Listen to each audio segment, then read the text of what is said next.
Dear students and dear friends, स्वागत है अपने चैनल पॉलिटिकल साइंस एसपीएम में। आइए एक बार फिर से हम लोग बीपीएससी का प्रैक्टिस सेट सॉल्व करने जा रहे हैं। और ये जो प्रैक्टिस सेट है आपका बिहार लोक सेवा आयोग के द्वारा आयोजित बिहार प्राथमिक विद्यालय शिक्षक भर्ती से संबंधित है। और ये बेहद महत्वपूर्ण प्रैक्टिस सेट है कि ये इस सेक्शन में हम लोग सामान्य अध्ययन यानी जीएस का पेपर देखेंगे, जो कि आपके आयोग के द्वारा निर्धारित पाठ्यक्रम पर आधारित है। एकदम जो एससीईआरटी का पैटर्न है, एससीईआरटी की पुस्तकों पर आधारित है। और सबसे बड़ी बात, सबसे अच्छी बात यह है कि ये practice set doctor Ranjit Kumar Singh, जो कि वर्तमान में बिहार सरकार में आईएएस हैं, उन्हीं के दिशा निर्देशन में तैयार किया गया। और देखिए बाजार में इसकी बेहद डिमांड है। तो आइए बिना देर के हम लोग इसको सॉल्व करते हैं। बीपीएससी के उन छात्रों के लिए बेहद महत्वपूर्ण है जो प्राथमिक शिक्षक भर्ती के लिए दिन रात जोर शोर से तैयारी में लगे हुए हैं। इससे पहले हम लोग ऑलरेडी 4 प्रैक्टिस सेट सॉल्व कर चुके हैं। अगर आप चाहें देखना चाहते हैं तो प्लीज़ चैनल पर विजिट कर सकते हैं। आगे बढ़ने से पहले एक रिक्वेस्ट है, जिन साथियों ने अब तक चैनल को सब्सक्राइब नहीं किया है प्लीज़ आप चैनल को सब्सक्राइब कर लीजिए और साथ ही वीडियो को अधिक से अधिक अपने दोस्तों में शेयर कीजिए।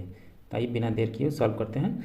प्रैक्टिस सेट बीपीएससी प्राथमिक शिक्षा के लिए प्रैक्टिस सेट ये 5वां है। इससे पहले हम लोग 4 सॉल्व कर चुके हैं। जो पहला क्वेश्चन है कि नाबार्ड किस प्रकार का बैंक है। जो आपका नाबार्ड है ये है, पूछा जा रहा है कि किस प्रकार का बैंक है। वाणिज्यिक बैंक, व्यापार और उद्योग पर आधारित केंद्रित, या निजी बैंक तकनीकी विकास पर केंद्रित, या सहकारी बैंक सामाजिक और शहरी विकास पर केंद्रित, उपयुक्त में से एक से अधिक या उपयुक्त में से कोई नहीं। तो आपका जो नाबार्ड है नेशनल, इसका NABARD नाबार्ड, तो ये आपका टोटल जो कृषि से संबंधित है, इसमें कृषि है नहीं। तो नाबार्ड का full form national bank for agriculture and rural development है। और ये एक प्रकार का डेवलपमेंटल यानी विकासात्मक बैंक है जो कृषि और ग्रामीण विकास पर केंद्रित है। नाबार्ड की जो स्थापना हुई, एक चीज़ ये भी याद कर लीजिए, बार बार पूछता है ये, नाबार्ड की स्थापना 12 जुलाई 1982 को ही इसकी स्थापना हुई। क्योंकि इसमें आपका कृषि से संबंधित ऑप्शन में है नहीं, तो इसलिए इसका आंसर ऑप्शन ई सही होगा। क्वेश्चन नंबर 2 है स्थायी लागत पर सकल राष्ट्रीय उत्पाद यानी नेट नेशनल प्रोडक्ट यानी एनएनपी क्या है। तो इसका आंसर होगा राष्ट्रीय आय के बराबर। जो आपका एक अर्थव्यवस्था का सकल राष्ट्रीय उत्पाद यानी नेट नेशनल प्रोडक्ट यानी एनएनपी मूल्य ह्रास के कारण होने वाले नुकसान को घटाने के बाद जीएनपी यानी ग्रॉस नेशनल प्रोडक्ट है। इसे प्राप्त करने का जो सूत्र किस प्रकार लिखा जा सकता है, जो एनएनपी बराबर जीएनपी माइनस मूल्य ह्रास। जितना मूल्य ह्रास को निकाल देंगे तो आपका एनएनपी निकल के आ जाएगा। तो आइए क्वेश्चन नंबर 3 देखते हैं। सामाजिक विज्ञान में टीएलएम प्रयुक्त नहीं होता है। क्या सामाजिक विज्ञान में आपका टीएलएम प्रयुक्त नहीं होता है। चुंबकीय कंपास कह रहा सामाजिक विज्ञान में टीएलएम जो टीचिंग लर्निंग मटेरियल है वो प्रयुक्त नहीं होता है। ऑप्शन नहीं का पूछ रहा है। तो चुंबकीय कंपास, ग्लोब मानचित्र, चूंकि इसमें तीनों ही प्रयोग होता है तो इसलिए इसमें से आंसर नहीं होने वाला है नहीं, तो इसलिए ये आंसर होगा। क्वेश्चन नंबर 4 है निम्न में से किस जलवायु प्रदेश में एस्किमो पाए जाते हैं। तो जो एस्किमो है आपके टुंड्रा प्रदेश में पाए जाते हैं। क्वेश्चन नंबर 5 है निम्नलिखित में से किसने विश्व की प्राकृतिक प्रदेशों की योजना को सर्वप्रथम प्रतिपादित किया था। नहीं हम्बोल्ट ने, नहीं हटनर ने, नहीं हॉटसन ने। तो इसलिए इसका आंसर होगा ऑप्शन ई, उपयुक्त में से कोई नहीं। क्वेश्चन नंबर 6 है भारत में किस वर्ष रेल बजट को आम बजट से मिला दिया गया। पहले प्रश्न पूछता था कि रेलवे बजट को आम बजट से कब पृथक किया गया। अब पूछा जा रहा है आपसे परीक्षा में कि कब इनको मिला दिया गया या इनका संयुक्त रूप से कब से बजट पेश किया जा रहा है, रेलवे और आम बजट। तो वर्ष 2017 से तो रेल बजट और आम बजट अलग अलग पेश किया जाता है। 2017 से रेलवे बजट और आम बजट संयुक्त रूप से पेश किया जाता है। क्वेश्चन नंबर 7 है विश्व में सर्वाधिक अवसाद ढोने वाली नदी कौन सी है। तो विश्व में सबसे ज़्यादा जो अवसाद ढोने वाली नदी है वो आपकी ब्रह्मपुत्र है। क्वेश्चन नंबर 8 है निम्न में से कौन सा शांत ज्वालामुखी का उदाहरण है। क्वेश्चन नंबर 8 का आंसर होगा किलिमंजारो, जो है साउथ अफ्रीका का, ये आपका क्या है, शांत ज्वालामुखी का उदाहरण है। क्वेश्चन नंबर 9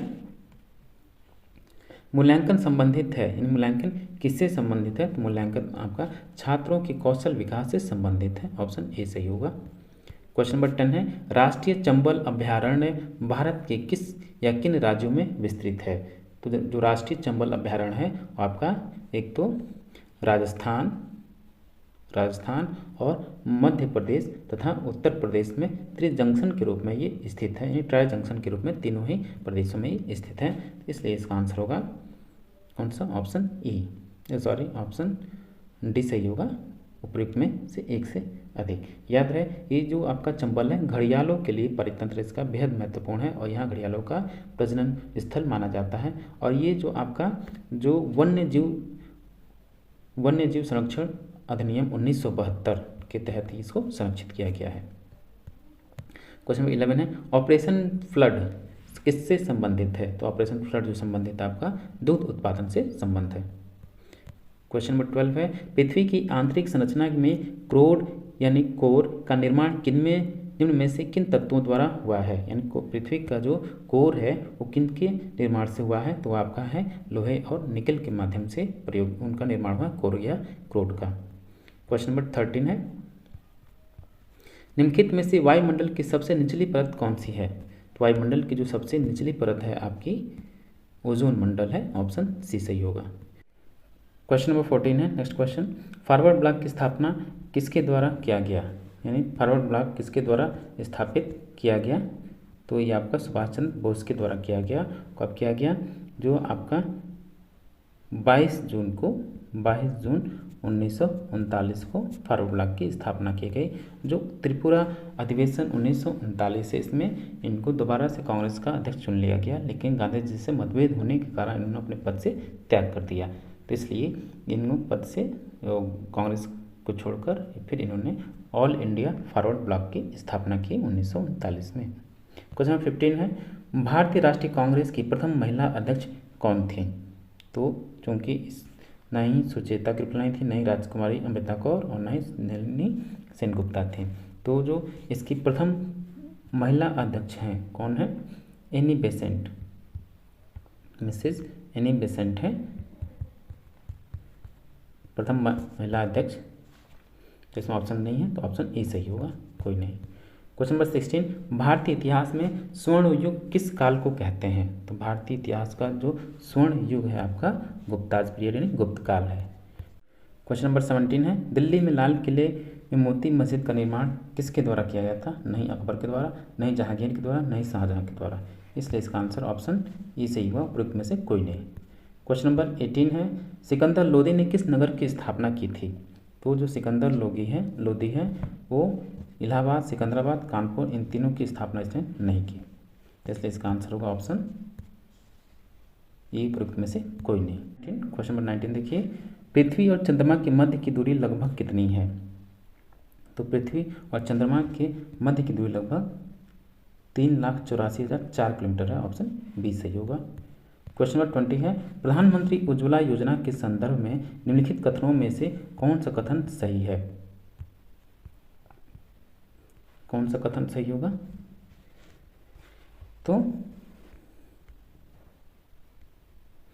भारत सरकार ने प्रधानमंत्री उज्ज्वला योजना के तहत 200 रुपये प्रति गैस सिलेंडर सब्सिडी को 1 वर्ष हेतु बढ़ा दिया।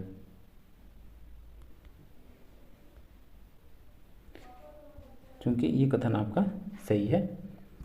इस योजना का उद्देश्य खाना पकाने हेतु स्वच्छ ईंधन प्रदान कर महिलाओं और बच्चों को स्वास्थ्य की रक्षा करना, ये भी सही है। इस योजना के तहत सब्सिडी सीधे पात्र लाभार्थियों के बैंक खाते में जमा की जाती है, ये कथन भी सही है। तो इसलिए इसका आंसर होगा ऑप्शन डी, उपयुक्त में से एक से अधिक। क्वेश्चन नंबर 21 है, 1855 में संथाल विद्रोह का नेतृत्व किसने किया? तो संथाल विद्रोह का नेतृत्व बेहद महत्वपूर्ण क्वेश्चन है, सिद्धू और कान्हू के द्वारा किया गया। ये ब्रिटिश शासन का विद्रोह था, जमींदारों और साहूकारों द्वारा किए गए अत्याचारों के खिलाफ किया गया था आपका जो संथाल विद्रोह है। क्वेश्चन नंबर 22 है, आज़ाद हिंद फौज के सैनिकों पर चली मुकदमे की पैरवी करने वाले दल की अध्यक्षता किसने की थी? तो उस दल की अध्यक्षता किसने की? भोला भाई देसाई ने की, ऑप्शन ए सही होगा। क्वेश्चन नंबर 23 है, वक्राकार ईंटें सिंधु सभ्यता में कहाँ से मिली हैं? ये क्वेश्चन भी आपका बेहद महत्वपूर्ण है। तो वक्राकार ईंटें सिंधु सभ्यता में चंद्रद्रोण से मिली हैं, ऑप्शन सी सही होगा। क्वेश्चन नंबर 24, 1959 में पंचायती राज के किन राज्यों ने सर्वप्रथम लागू किया? पंचायती राज व्यवस्था को 1959 में सर्वप्रथम किन राज्यों ने लागू किया? तो राजस्थान और आंध्र प्रदेश ने यहाँ सबसे पहले पंचायती राज व्यवस्था को लागू किया गया। और याद रहे, जो पंचायती राज व्यवस्था का सर्वप्रथम उद्घाटन कहाँ हुआ? तो राजस्थान के नागौर जिले में सबसे पहले इसका उद्घाटन किया गया श्री जवाहरलाल नेहरू के द्वारा। नेक्स्ट क्वेश्चन है क्वेश्चन नंबर 25, कौन निर्णय करता है कि कोई विधेयक धन विधेयक है कि नहीं? तो ये आपका केवल लोकसभा का अध्यक्ष ही डिसाइड कर सकता है कोई विधेयक धन विधेयक है नहीं। क्वेश्चन नंबर 26 है, सभी भारतीयों को मतदान का अधिकार होना चाहिए, चाहे उनका सामाजिक आर्थिक स्तर कुछ भी हो। यह किसका विचार था? तो यह विचार आपका BR अम्बेडकर का था, डॉक्टर भीमराव अम्बेडकर का था। क्वेश्चन नंबर 27 है, संवैधानिक सरकार का क्या अर्थ है? तो संवैधानिक सरकार का आपका अर्थ जो है, संविधान की शर्तों के अनुसार कार्य करना, कोई जरूरी नहीं। कानून के अनुसार शासन करना, ये भी कोई जरूरी नहीं है। और ऊपर लोकतांत्रिक सरकार, ये भी कोई जरूरी नहीं है। उपरोक्त में से कोई नहीं। संवैधानिक सरकार का अर्थ ये है कि संविधान में जो व्यवस्था की गई है उसके थोड़ा सा फ्लेक्सिबल होकर, लिबरल होकर आप अपनी संवैधानिक व्यवस्थाएं संचालित कीजिए। इसलिए जो कि कोई जो नहीं कि कानून का शासन है तो आप संवैधानिक सरकार हो, और कोई जो नहीं कि लोकतांत्रिक व्यवस्था हो तो संवैधानिक सरकार भी, ऐसा भी नहीं है। तो इसलिए इसका आंसर इसमें सही नहीं है, ऑप्शन ई सही हुआ, उपयुक्त में से कोई नहीं। क्वेश्चन नंबर 28 है, राज्यसभा के कितने सदस्यों को राष्ट्रपति मनोनीत करता है? तो आप सभी को पता है कि राज्यसभा के लगभग, जो ये महत्वपूर्ण क्वेश्चन बार बार पूछा जाता है आपसे क्वेश्चन, तो कुल 12 सदस्यों को राष्ट्रपति राज्यसभा के लिए मनोनीत करता है। क्वेश्चन नंबर 29 है, निम्नलिखित में से किसने शिक्षा के एक महान केंद्र विक्रमशिला महाविहार का निर्माण करवाया था? तो क्वेश्चन नंबर 29 का आंसर होगा धर्मपाल ने ही विक्रमशिला महाविहार का निर्माण करवाया, धर्मपाल। क्वेश्चन नंबर 30 है, निम्नलिखित कथनों में से कौन सा कथन सही नहीं है? आपसे पूछा गया इसमें कौन सा सही नहीं है। तो मौर्य युग के आरंभ तक व्यापार में नियमित सिक्कों का प्रचलन हो चुका था, ये सही है। मौर्य युग में भूमि राजा तथा कृषक दोनों के अधिकार में थी, ये भी कथन सही है। मौर्य शासन में ऋण दिए गए धन पर ब्याज की दर 15% वार्षिक निर्धारित थी।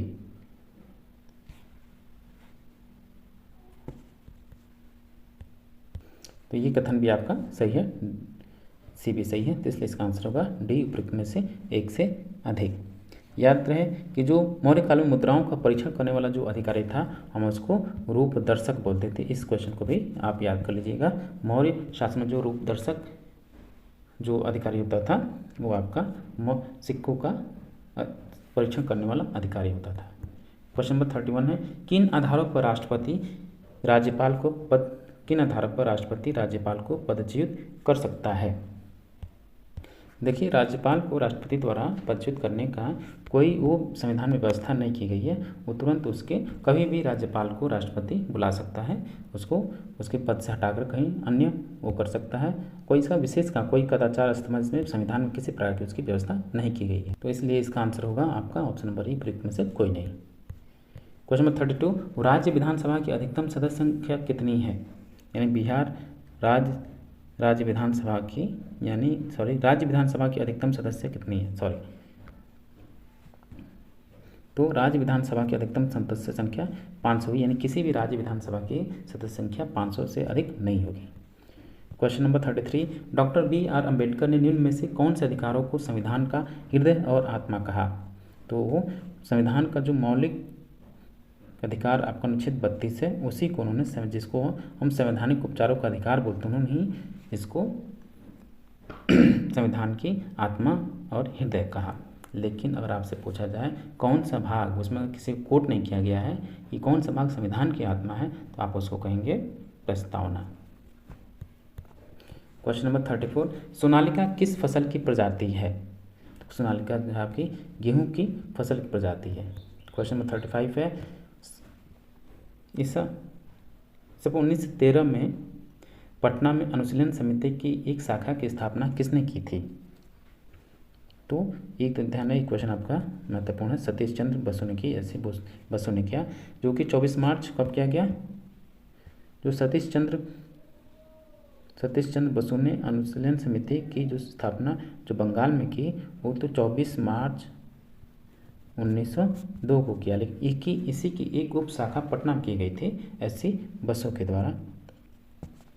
तो थोड़ा सा इसके बारे में जान लीजिए। बंगाल में 20वीं शताब्दी के आरंभ में क्रांतियों ने संगठित होकर कार्य करना आरंभ कर दिया। अनुशीलन समिति का आरंभ 1902 में अखाड़ों से हुआ। इसके दो प्रमुख रूप थे, ढाका अनुकूलन समिति तथा युगांतर। यह 20वीं शताब्दी के आरंभिक दिनों में समूचे बंगाल में कार्य कर रही थी और उन्होंने अंग्रेजों की नाक में दम कर रखा था। उन्होंने 1913 में पटना और काशी में अनुशीलन समिति की स्थापना की थी। उन्हें 2 बार काला पानी की सजा भी सुनाया गया था सतीश चंद्र बसु को। क्वेश्चन नंबर 36 है, सिंचाई की किस विधि में सर्वाधिक पानी की बचत होती है? तो जो आपकी टपक सिंचाई विधि है इसमें सबसे ज़्यादा पानी की बचत की जाती है। क्वेश्चन नंबर 37 है, गेहूं की प्रथम क्रांतिक अवस्था कौन सी है? तो गेहूं की प्रथम जो क्रांतिक अवस्था है कल्ले निकलना। क्वेश्चन नंबर 38 है, मृदा विज्ञान की वह शाखा जिसमें मृदा का अध्ययन पादप वृद्धि के दृष्टिकोण से किया जाता है उसे हम क्या कहते हैं? नहीं पारिस्थितिकी कहते हैं, नहीं भूगर्भ विज्ञान कहते हैं, नहीं पेडोलॉजी कहते हैं। इसलिए इसका आंसर ऑप्शन ई होगा, उपयुक्त में से कोई। इसका आंसर ई होगा, उपयुक्त में से कोई नहीं। नेक्स्ट क्वेश्चन है क्वेश्चन नंबर 39, वाक और अभिव्यक्ति की स्वतंत्रता असीमित नहीं है, इस पर कब प्रतिबंध लगाया जा सकता है? तो इस पर आपका जो प्रतिबंध लगाया जा सकता है कि जब राष्ट्र की एकता और अखंडता के पक्ष में अगर आप बोलते हैं तो इस पर क्या मतलब कि पक्ष है ना, विपक्ष नहीं होना चाहिए। अगर विपक्ष में बोलते तो इसे प्रतिबंध लगाया जा सकता है। या संसद और हानि की अवमानना में, जब आप संसद या न्यायालय की अवमानना करते हैं तब इसे प्रतिबंध लगाया जा सकता है। लोक व्यवस्था से शिष्टाचार और सदाचार, यानी अगर आपके बोलने से किसी राष्ट्र की एकता और अखंडता और न्यायालय की अवमानना और लोक व्यवस्था से अगर भंग होता है, उसकी लॉ एंड ऑर्डर भंग होता है, तब आपके विचार एवं अभिव्यक्ति पर प्रतिबंध लगाया जा सकता है। इसलिए इसका आंसर ऑप्शन डी होगा, उपयुक्त में से एक से अधिक। क्वेश्चन नंबर 40 है, गिद्ध के संदर्भ में निम्नलिखित में से कौन सा कथन सही है? तो कौन सा कथन सही है? तो इसमें यह मरे हुए जीव खाने वाले पक्षियों की 22 प्रजाति में से एक है, सही है। यह भारत गिद्धों की 9 प्रजातियों का निवास स्थान है, ठीक है, सही है भी। हाल ही में पर्यावरण, वन और जलवायु परिवर्तन मंत्रालय ने देश में गिद्धों के संरक्षण के लिए एक गिद्ध कार्य योजना यानी 2020 से 25 शुरू की है। ऑप्शन सी भी सही है, तो डी आंसर होगा इसका, उपयुक्त में से एक से अधिक। क्वेश्चन नंबर 41 है, मुरब्बा बनाने के लिए अनुयुक्त फल है, यानी मुरब्बा किससे नहीं बनाया जा सकता, उसके लिए उपयुक्त नहीं है। मुरब्बा बनाने का कौन सा फल जो है उपयुक्त नहीं है, ये आपसे पूछा गया है। तो इसमें बेल का भी मुरब्बा बनता है और आंवले का भी बनता है, लेकिन संतरा का नहीं बनता है। तो इसलिए इसका आंसर जो होगा सी होगा, संतरा। क्वेश्चन नंबर 42 है, जेली में कितना प्रतिशत कुल घुलनशील ठोस पाया जाता है? तो जेली में लगभग 65% घुलनशील ठोस पाया जाता है। क्वेश्चन नंबर 43, चित्रकला के तत्व होते हैं। चित्रकला के कौन कौन से तत्व हैं? वर्ण एवं ज्ञान, पोत एवं अंतराल, रेखा एवं ग्रुप। उपयुक्त में से एक से अधिक होंगे, ऑप्शन डी सही होगा। क्वेश्चन नंबर 44 है, विरोधी रंग कौन से हैं? विरोधी रंग कौन सा है आपका? तो विरोधी रंग आपका लाल और हरा है, ऑप्शन ए सही होगा, ऑप्शन ए। नेक्स्ट क्वेश्चन है क्वेश्चन नंबर 45, आधुनिक भारतीय कला का पितामह कौन था? तो आधुनिक भारतीय कला के जो पितामह हैं आपके रविंद्रनाथ टैगोर हैं। क्वेश्चन नंबर 46, कालानुक्रम के अनुसार सही क्रम क्या है, यानी इसको सही क्रम में व्यवस्थित करना है। तो जो सही क्रम है इसका ऑप्शन ई, उपयुक्त में से कोई नहीं होगा। क्वेश्चन नंबर 47 है, निम्नलिखित में से कौन सा ग्रंथ सारंगदेव द्वारा रचित है, यानी किस ग्रंथ की रचना सारंगदेव के द्वारा की गई है? तो वो है आपका ऑप्शन नंबर ए, संगीत रत्नाकर। क्वेश्चन नंबर 48, आमद शब्द संबंधित है। तो आमद शब्द जो है आपका किससे संबंधित है? न तबला से, न ही गायन से, न ही सितार से। तो उपयुक्त में से कोई नहीं, ऑप्शन ए सही होगा। क्वेश्चन नंबर 49 है, बंची टॉप एक बीमारी है। तो बंची टॉप किस प्रकार की बीमारी है? तो आपका केला की बीमारी है। बंची टॉप जो है केला में बीमारी पाई जाती है, केले की फसल में। क्वेश्चन नंबर 50 है, फर्टिगेशन का संबंध किससे है? तो फर्टिगेशन का संबंध आपका किसी से नहीं है, उपयुक्त में से कोई नहीं। क्वेश्चन नंबर 51, भोजन में सबसे अधिक कैलोरी किस में होती है? तो भोजन में सबसे अधिक जो कैलोरी है आपका फैट में होता है, यानी वसा में होता है। नेक्स्ट क्वेश्चन है क्वेश्चन नंबर 52, मांसपेशियाँ, क्वेश्चन नंबर 52 है, मांसपेशियाँ किस कार्य में सहायक होती हैं? तो आपकी जो मांसपेशियाँ हैं वो आपके शरीर की गतिशीलता में सहायक होती हैं। ऑप्शन बी सही होगा। क्वेश्चन नंबर 53 है, मनुष्य को व्यायाम कब करना चाहिए? मनुष्य को व्यायाम आपको कब करना चाहिए? प्रातः खाली पेट करना चाहिए सभी को। इस बात का ध्यान रखें कि हमेशा आपको जो व्यायाम है, सर एक्सरसाइज है, वो हमेशा या वर्कआउट जो भी है प्रातः यानी सुबह खाली पेट करना चाहिए। क्वेश्चन नंबर 54 है, मनुष्य का मस्तिष्क कहाँ स्थित होता है? तो मनुष्य का जो मस्तिष्क है आपका कपाल में स्थित होता है। ऑप्शन सी सही होगा। क्वेश्चन नंबर 55, फुटबॉल का पहला अंतर्राष्ट्रीय मैच कब हुआ था? तो फुटबॉल का पहला अंतर्राष्ट्रीय मैच आपका 1872 में हुआ था। क्वेश्चन नंबर 56, सैयद मोदी को किस खेल के लिए भारतीय राष्ट्रीय पदक मिला था? तो उनको बैडमिंटन के लिए भारतीय राष्ट्रीय पदक मिला सैयद मोदी को। क्वेश्चन नंबर 57 है, ओलंपिक ध्वज में कितने चक्र होते हैं? तो ओलंपिक ध्वज में कुल सात चक्र होते हैं। ऑप्शन ए जो कि सातों महाद्वीप को इंगित करते हैं। क्वेश्चन नंबर 58 है, कबड्डी में कितने खिलाड़ी होते हैं? तो कबड्डी में आपके कितने खिलाड़ी होते हैं? तो कबड्डी में कुल 7 खिलाड़ी होते हैं। क्वेश्चन नंबर 59 है, राग पीलू किस वर्ष में आता है? राग पीलू किस वर्ग में आता है? तो राग पीलू आपका संकीर्ण वर्ग में आता है। ऑप्शन बी सही होगा। क्वेश्चन नंबर 60 है, किसका उपनाम गलत है? वाजिद अली, अख्तर पिया, ये सही है आपका। समता प्रसाद मिश्र, उदय महाराज, ये भी सही है। महबूब खां, दरस पिया, ये भी सही है। इसमें से कोई भी गलत नहीं, सब सही। ऑप्शन ई सही होगा, उपयुक्त में से कोई नहीं। क्वेश्चन नंबर 61 है, निम्नलिखित में से किसको अंग्रेजी सरकार ने काकोरी षड्यंत्र के मामले में फांसी पर चढ़ा दिया? तो याद रहे अभी जो आपका बीता है 9 अगस्त को ही, इस दिन जो काकोरी षड्यंत्र हुआ था 9 अगस्त को ही हुआ था, और 9 अगस्त को ही भारत छोड़ो आंदोलन की शुरुआत भी हुई थी। तो चलिए, तो जो आपके राम प्रसाद बिस्मिल हैं, इनको काकोरी कांड की वजह से फांसी पर चढ़ा दिया गया। और काकोरी जो कांड है ये 9 अगस्त 1925 में क्रांतिकारियों ने सहारनपुर लखनऊ लाइन मार्ग पर 8 डाउन लाइन ट्रेन पर काकोरी जाने वाली ट्रेन में सरकारी खजाने को लूट लिया। और काकोरी कांड में गिरफ्तार राम प्रसाद बिस्मिल, अशफाकुल्ला खां, राजेंद्र लाहिड़ी और रोशन सिंह को फांसी की सजा दी गई। नेक्स्ट क्वेश्चन है क्वेश्चन नंबर 62, श्रीमती अरुणा आसफ अली का निधन जुलाई 1996 में हुआ। वे किस क्षेत्र में योगदान के लिए जानी जाती थीं? तो वो आपकी स्वतंत्रता संग्राम के लिए जानी जाती थी। महान स्वतंत्रता संग्राम सेनानी अरुणा आसफ अली ने 1942 में भारत छोड़ो आंदोलन के दौरान सक्रिय भूमिका निभाई। और ज्ञातव्य है कि यानी ये मालूम हो कि अरुणा आसफ अली को मरणोपरांत 1997 में भारत रत्न से सम्मानित किया गया था। इन्होंने भारत छोड़ो आंदोलन के समय एक भूमिगत संगठनात्मक ढांचा तैयार किया और उस आंदोलन की बागडोर मुख्यतः अरुणा आसफ अली के हाथों में थी। नेक्स्ट क्वेश्चन है क्वेश्चन नंबर 63, महात्मा गांधी दक्षिण अफ्रीका से भारत किस वर्ष लौटे? तो आप सभी को पता है 1915 को महात्मा गांधी दक्षिण अफ्रीका से भारत को लौटे। और कब लौटे? 9 जनवरी 1915 को। नेक्स्ट क्वेश्चन है question number 64, Bihar Samajwadi party जो कि 1931 में गठन हुई थी, उसका गठन किसने किया था? तो उसका गठन किसने किया? तो फूलन प्रसाद वर्मा और जयप्रकाश नारायण ने बिहार समाजवादी पार्टी की 1931 में स्थापना की। क्वेश्चन नंबर 65 है, अंग्रेजी शासनकाल में भारत छोड़ो मांग कब की गई थी? तो ये आपका 9 अगस्त 1942 को। क्वेश्चन नंबर 66 है, जलियांवाला बाग में किस अंग्रेज अफसर ने गोलियां चलाई थीं? तो जो आपका कौन था? जनरल ओ। क्योंकि ऑप्शन में जनरल ओडार है नहीं, तो इसलिए इसका आंसर होगा ऑप्शन ए, कोई में से कोई नहीं। 13 अप्रैल कब? 13 अप्रैल 1919 को बैसाखी के दिन ये क्या होता है? निरसंस जो मसेकर है ये हुआ किसके द्वारा? जनरल ओ डायर के द्वारा। क्वेश्चन नंबर 67 है कि कांग्रेस ने कब पहली बार भारत की स्वतंत्रता का प्रस्ताव पारित किया था? तो इसका आंसर होगा 67 का ऑप्शन ए। 1927 में मद्रास अधिवेशन में कांग्रेस ने पूर्ण स्वराज को अपना लक्ष्य घोषित किया और इस सम्मेलन की अध्यक्षता एम ए अंसारी के द्वारा किया गया था।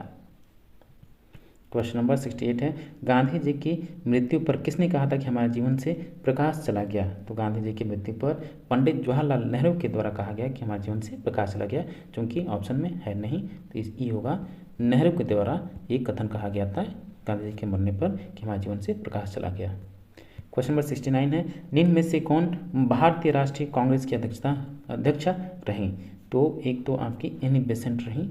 एनी बेसेंट भारतीय राष्ट्रीय कांग्रेस की इन्होंने अध्यक्षता की, जो कि आयरलैंड की एक आयरिश महिला थी। और कौन सा अधिवेशन की? 1917 का कौन सा अधिवेशन? ये अधिवेशन कलकत्ता में हुआ था, इसकी उन्होंने अध्यक्षता की। बाद में जो प्रथम भारतीय महिला है वो सरोजिनी नायडू हैं। इन्होंने 1925 में कांग्रेस की अध्यक्षता की।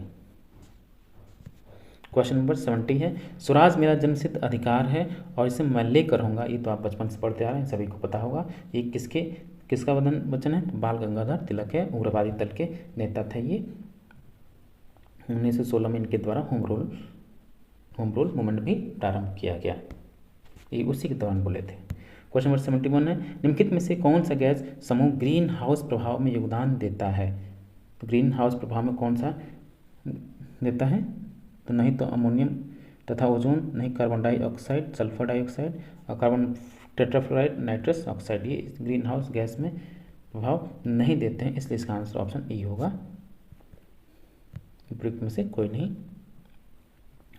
क्वेश्चन नंबर 72 है, जलवायु परिवर्तन का क्या कारण है? तो जलवायु परिवर्तन का जो कारण है आपका वायुमंडल का जो स्वाभाविक गुण है, वायुमंडल का स्वाभाविक गुण है अस्थिर रहना।